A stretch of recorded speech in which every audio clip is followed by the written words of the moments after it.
Lorsque l'on étudie les oscillations d'un pendule simple, on cherche à déterminer l'équation de l'angle θ en fonction du temps, puisque c'est l'angle θ qui oscille.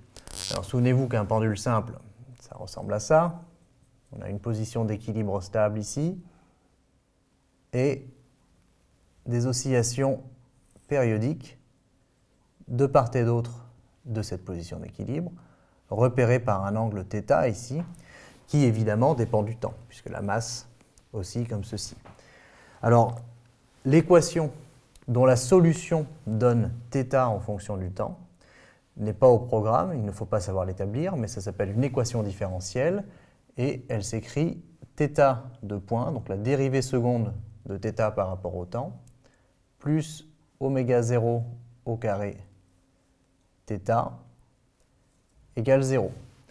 Alors ça, c'est ce qu'on appelle une équation différentielle, puisque c'est l'équation entre une fonction, en l'occurrence θ ici, et l'une de ses dérivées, ou plusieurs de ses dérivées. En l'occurrence ici, θ seconde est la dérivée seconde de θ, et donc il y a une relation qui existe entre la fonction et sa dérivée seconde.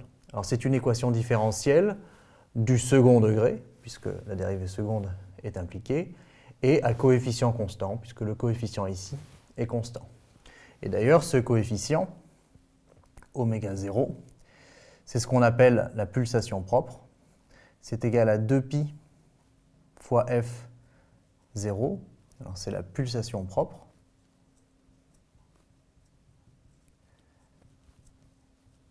Dont l'unité est le radian par seconde. Et f0, c'est ce qu'on appelle, alors c'est aussi égal à 1 sur t0, c'est l'inverse de la période propre, ça c'est la fréquence propre.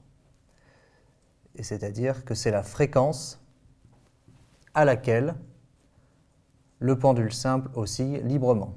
C'est-à-dire que lorsqu'on le laisse libre d'osciller, eh bien il va osciller avec une fréquence f0 qui est l'inverse de la période étant le temps nécessaire pour faire un aller-retour. Alors on ne demande pas de savoir établir cette équation, on ne demande pas non plus de savoir déterminer la solution, on admet que la solution θ de t est de la forme θm cosinus oméga 0t plus phi c. Alors on va expliciter tous ces termes, mais ce résultat est admis au même titre que l'équation différentielle ici est admise. Alors, prenons une autre couleur. θm ici, ça va être l'amplitude.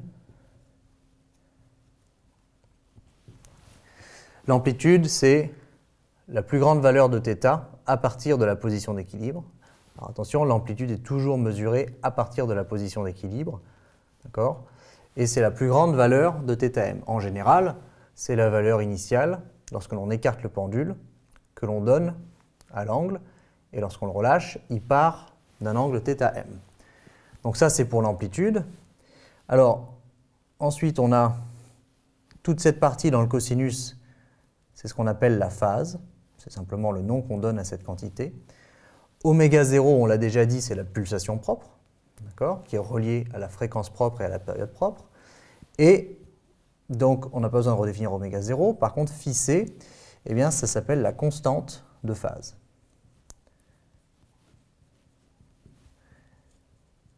Et on va déterminer phi c, on verra dans un autre exemple, et qui dépend des conditions initiales dans lesquelles on lâche le pendule, ou en tout cas les conditions initiales du mouvement lorsque t égale 0. Donc, amplitude, phase et constante de phase, sachant qu'on a la pulsation propre ici. Donc voilà les nouvelles choses que l'on a définies dans cette équation. Et cette équation représente l'évolution au cours du temps de l'angle θ.